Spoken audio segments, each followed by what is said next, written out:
The scream ripped through the night like a chainsaw through pine, my own voice echoing off the canyon walls before I even realized it was mine. Rain hammered the tent fly above us, turning the world into a blurry watercolor of gray and green, but nothing blurred the sight of Sebastian's face. Pale, twisted in agony, as he clutched his ankle, the bone already swelling like a betrayal I couldn't unsee. "Gideon," he gasped, his breath hot against my neck in the cramped space we'd shared for what felt like a lifetime in hours. "Don't leave me out here. Not like this." I'd never planned for any of it. Not the trip, not the storm, and sure as hell not the way my heart had started pounding for my stepson like it was trying to escape my chest. We were just two guys from Pittsburgh, thrown together by my marriage to his mom a decade ago, navigating the awkward silences of family dinners and high school graduations. Sebastian, Seb to everyone who mattered, was 22 now, fresh out of community college with that easy grin and those hazel eyes that caught the light like polished oak. Me, Gideon Hale, 45, a divorced mechanic with grease under my nails and regrets stacked higher than the junkyard cars I fixed. His mom, Laura, had bailed 2 years back for some yoga retreat in California that never ended, leaving us in that creaky row house on the south side, orbiting each other like planets too proud to collide. The idea for the hike came from her ghost, in a way. A crumpled postcard from the Smoky Mountains she'd sent last Christmas. All glossy peaks and promises of healing in the wild. Seb found it shoved in a drawer while helping me clear out her stuff. "Dad," he'd said, though he'd only started calling me that after she left. "We should go. Get out of this shithole for a weekend. Just us." His voice had cracked on the last word, and something in me cracked too. Teamwork, he joked, like we were characters in one of those survival shows he binged. I said yes because saying no felt like admitting defeat. We drove out from Pittsburgh in my beat-up Ford Ranger, the kind with a bumper held on by duct tape and prayers. The Appalachians rose up like old friends, all fog-shrouded ridges and babbling creeks that hid their teeth until you were too deep to turn back. Klingman's Dome was our target, easy enough for amateurs, or so the trail guides lied. We parked at the trailhead on a Friday afternoon in late September. The air crisp with that first bite of fall, leaves turning the forest floor into a bonfire of red and gold. Seb slung his pack like it was nothing, all lean muscle from his warehouse gig, while I huffed under mine, feeling every extra pound from too many Iron City beers. "Race you to the top?" he teased, bumping my shoulder with his. His touch lingered a beat too long, or maybe I imagined it. We'd always been close, closer than most stepdads and sons, maybe. Late nights fixing his bike in the garage, sharing stories about the guys we'd crushed on in secret, back when he was figuring himself out and I was still pretending I had it all straight. Yeah, that's the part one haven't said yet. We're both gay. Him out and proud since 16, dating baristas and artists with tattoos snaking up their arms. Me, buried so deep in the closet it might as well have been a tomb. Laura knew, of course, that's why she left, or part of it. "Live your truth, Gideon," she'd whispered on her way out the door. But truth is a slippery bastard, especially when it stares at you every morning over coffee. The first day was golden. We hiked the Alum Cave Trail, laughing about nothing, the way the ferns tickled our calves, the chipmunks chattering like they owned the place. By dusk, we pitched the tent on a bluff overlooking a valley that stretched to forever, the sun dipping low and painting the sky in bruises of purple and orange. We cooked hot dogs over a fire I'd sworn I could start without matches, and Seb pulled out his battered guitar, strumming some Lumineers tune about ho hey and home. "To teamwork," he toasted with a dented canteen, his eyes catching mine in the firelight. I clinked mine against it, my throat tight. That night, the tent felt too small. Our sleeping bags zipped side by side like a dare. I lay awake listening to his breathing, steady and deep, wondering when the lines we'd drawn in invisible ink had started to fade. Day 2 brought the storm. It rolled in from the west like God's own temper tantrum, thunder cracking the sky open while we were halfway up the final ascent to the dome. "We push through," I yelled over the wind, grabbing Seb's arm as sheets of rain turned the path to mud.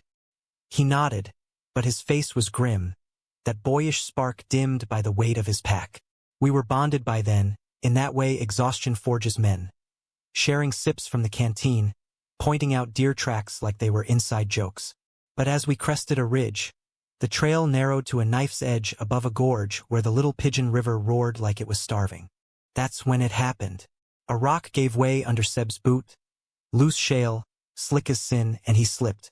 Time stretched like taffy. His arms windmilling, my hand shooting out too late, the scream that wasn't mine tearing from my gut. He caught a root, barely, dangling over the drop while I belly crawled to the edge, heart slamming like a V8 engine redlining. Hold on, I bellowed, rain stinging my eyes. His fingers, white-knuckled on that gnarled root, slipped inch by inch. Gideon, I can't. Betrayal hit me then, not from him, but from the universe. From the hike that was supposed to fix us. From the family we'd patched together with hope and lies. I'd failed Laura by not being enough, failed Seb by being the ghost in his life.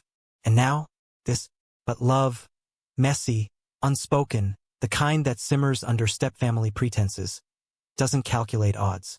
I looped my belt through a sturdy sapling, knotted it around my waist like I'd learned in some long-ago Boy Scout merit badge, and inched forward.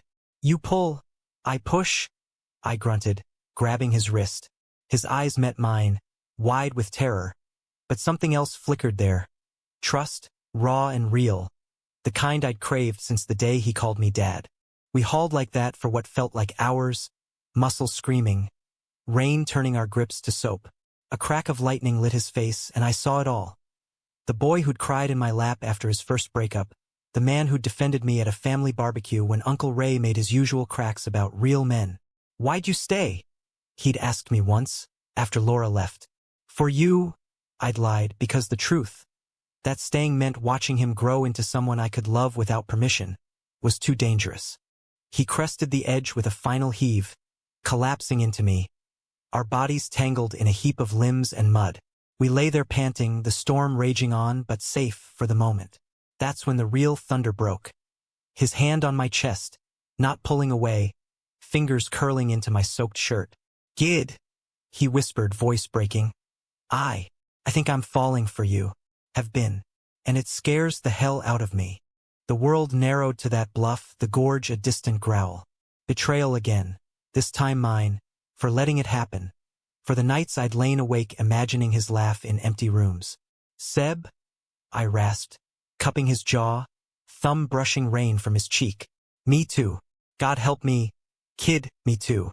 Our lips met then, tentative as the first raindrops, tasting of salt and earth and the forbidden fruit of what-ifs. It wasn't fireworks. It was a dam breaking, years of what-could-be's flooding out in a kiss that said everything words couldn't. But the wild doesn't care for confessions.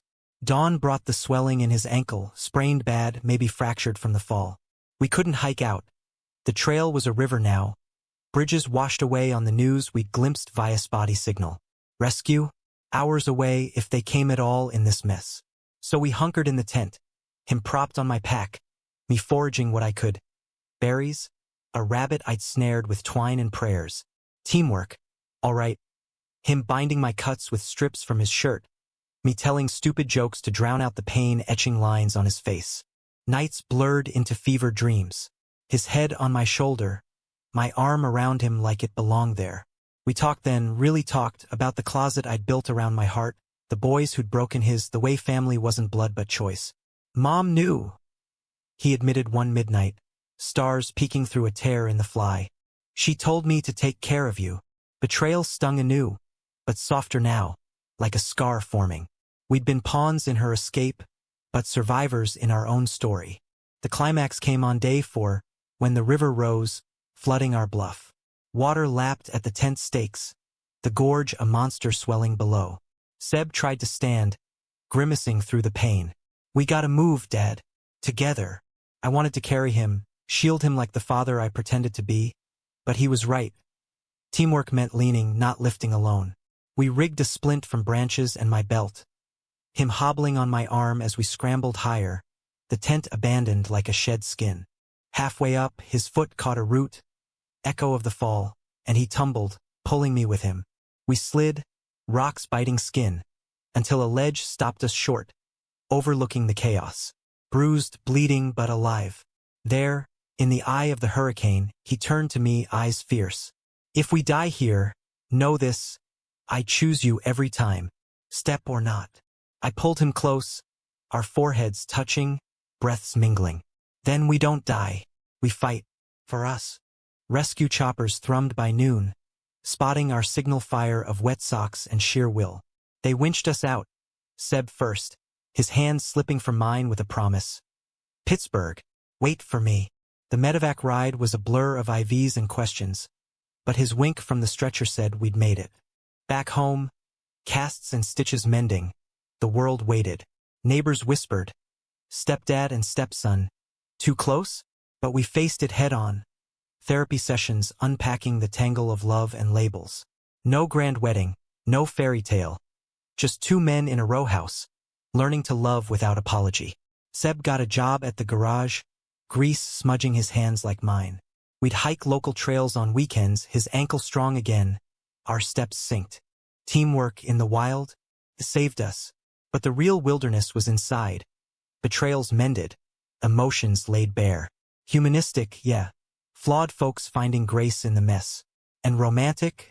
In the quiet mornings, his hand in mine over coffee. Yeah, that's the American dream we carved rugged, real ours.